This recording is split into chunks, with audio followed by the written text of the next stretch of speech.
Hey guys, and welcome back to my channel. Today we're going to talk about Dumaguete. Why Dumaguete or why not Dumaguete? I'm going to list off some of the negatives, some of the pros, and then I'm going to tackle each one that was on my list, and at the very end give you a personal overview. So let's start with the negative. City wasn't designed to be this busy as it's expanding. There's no taxi, there's no Grab. Certain times there's actually kind of a bad smell with the way it almost smells like a sewer along the boulevard. Hospital, if you need certain special kind of specialists, you may not find them. Apparently, I'm not too sure how true this is. There's no real good beach right in Dumaguete, and it's not really that great for walking, for like a walking person. It just isn't designed for really good sidewalks and areas. Some would also argue there's too many expats. Now that's the negative part that we're going to tackle. We're going to hit some of the pros.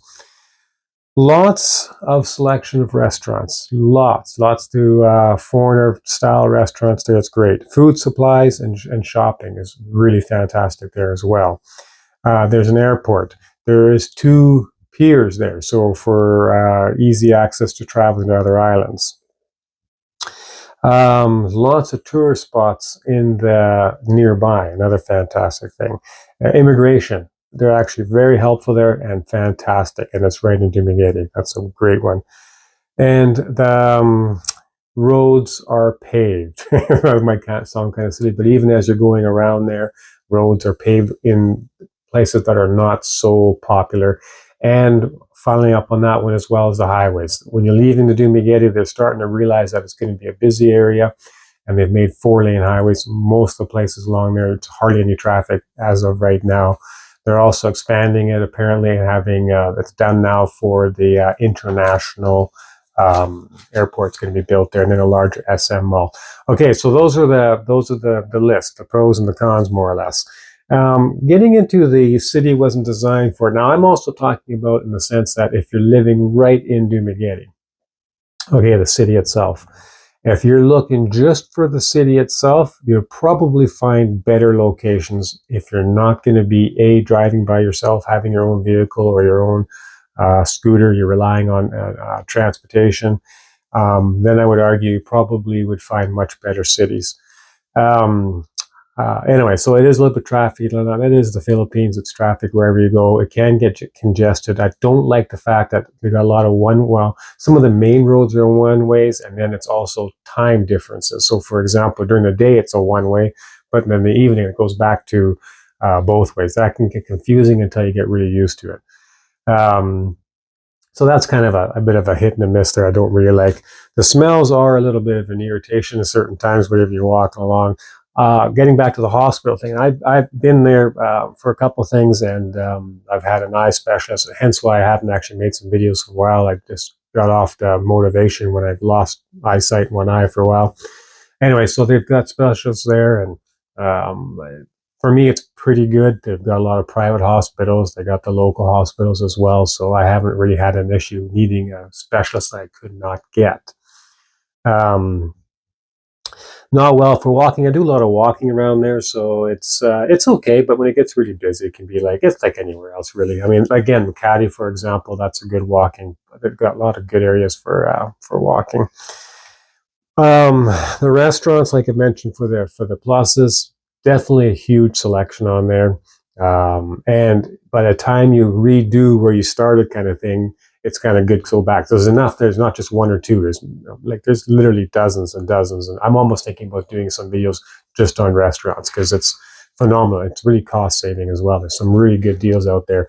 For example, there was one that I went to, foreigner owned. Him and his wife is running it, and he wants to do it for the local pricing. So you get a pizza in the oven, like a normal clay oven kind of thing, and really well done.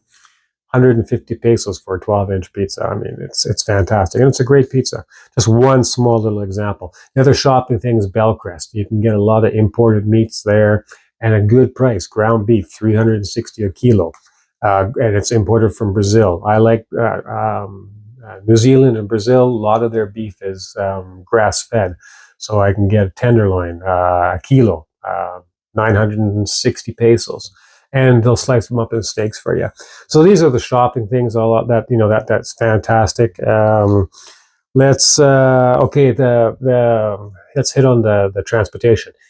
Yeah, there are no taxis and there are no grabs. However, the tricycles there are very big. They're actually very comfortable. I call them the Cadillac of the tricycles. And by the way, if any of you guys have been to Dumaguete and you can add to the negative or the positive, please leave a comment, enlighten me on something that I'm missing. That would be wonderful. The two piers is great because you can travel to Mindanao. It takes about 4 hours. There's another one that just takes you to Sikihor. You can take two choices there. It's 40 minutes, 45 minutes for the fast cat. It's about an hour and something for the slower one. Cebu, you take your bike, you jump over to Cebu Island, like we're talking a half an hour, and it's cheap. Couple hundred pesos, and that's the bike and yourself, and away you go. I've done some videos on that when they're doing some whale watching and stuff like that.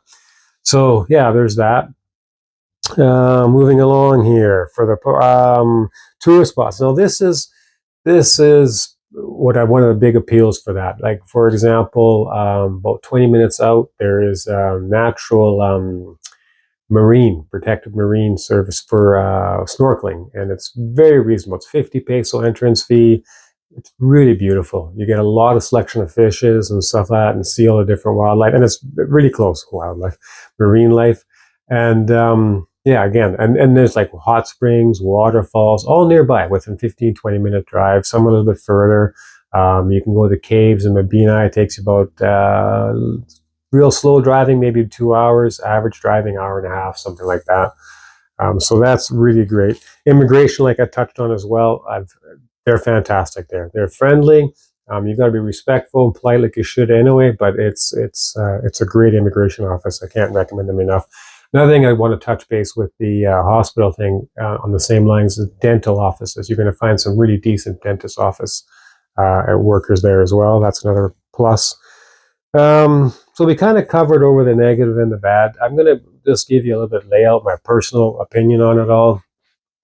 This is what makes me decide on that particular location is the diversity of what you can do. I'm the type of person, I like my day adventures. I kind of wake up, I don't like making a plan. I look what the weather's like, what my mood is, what my attitude is, how things are going. And I decide right there and then, do I want to go to the hot springs? Do I want to go to a waterfall? Do I want to just go for a drive up in the mountains? I mean, it can be a hot day. You're going way up in the mountain and it's cold and refreshing. It's almost even raining sometimes. And it's amazing.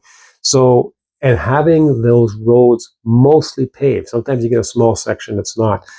The adventures of the day adventures, you don't get lagged down and bored. You're not doing the same routine. So if you're just going to go out to restaurants, even that, the selection on that is so vast.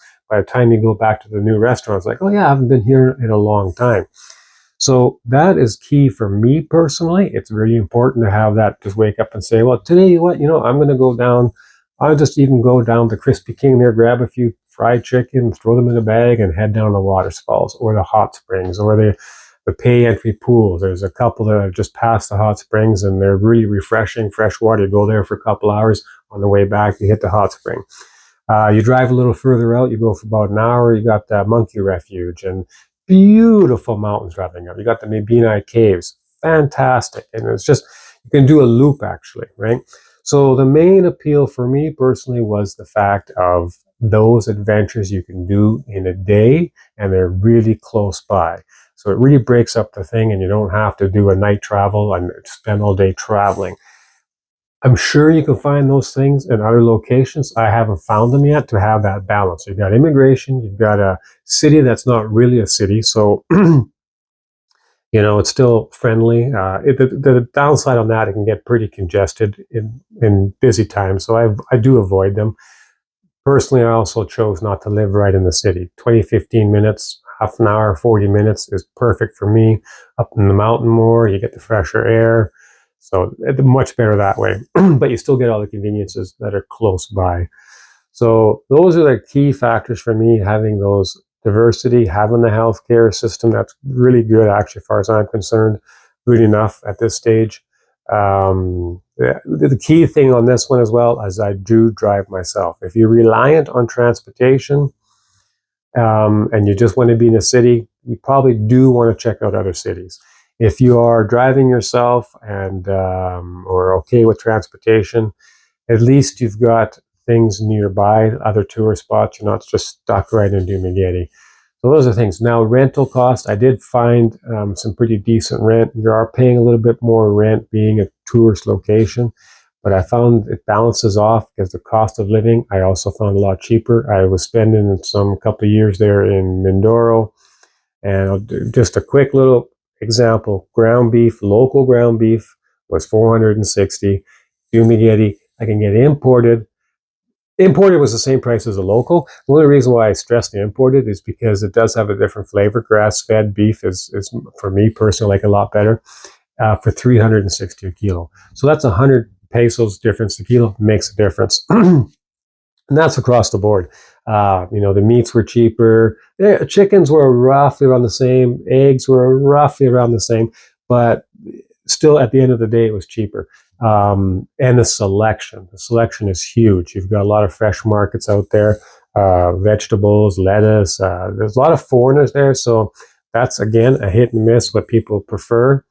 A lot of people don't want to be where there's so many foreigners. I do find at least the ones that are there, for the most part, are pretty low key. They've got a family. They're just being there, and what does help is the advantage of different items, for example, that they're interested in. So now it supports that type of business. So you can get fresh head of lettuce for, I think it was 50 pesos. Sometimes it's on sale. Breads, for example, German bread, French roll bread, all these different types of breads, and they're great. So that's more options there for that, which these little things all add up that were pretty important for me personally. But the number one is the availability to just go for that day and say, you know what, I'm going to grab this, I'm going to make my own food, I'm going to do whatever, and I'm going to go to the hot springs, I'm going to go to these pay pools, I'm going to just take a beautiful drive along the mountains. And they're not the same spot. Like, to this day, I can still find different little, I haven't been down here, and I check out this place and it leads me somewhere new and fantastic. So that is the big one for me, the day adventures. Honestly, that's huge. There's several hot springs, there's several pay pools with waterfalls, different sceneries. Not just in Dumaguete, they've got a big water park there as well. They're building up another one. This summer, they're going to have horseback riding. They're along to the hot springs. There's a place where the monkeys coming down from the mountain, so it's not a capture kind of thing. So it is a hit and miss, but more often than not, they are there, which is really cool. I could go on for all those kind of things, but it's really the day adventures that are fantastic. Top that with your selection of shopping, selection of restaurants, a good immigration, an airport, and a couple of piers to take off with wherever you want to go for different islands. So listen, guys, I don't want to take up any more of your time. If you got any other points on there for what I'm missing or could elaborate more on, please leave that in the comments. As usual, please give a thumbs up if you liked it, subscribe, and thanks for watching.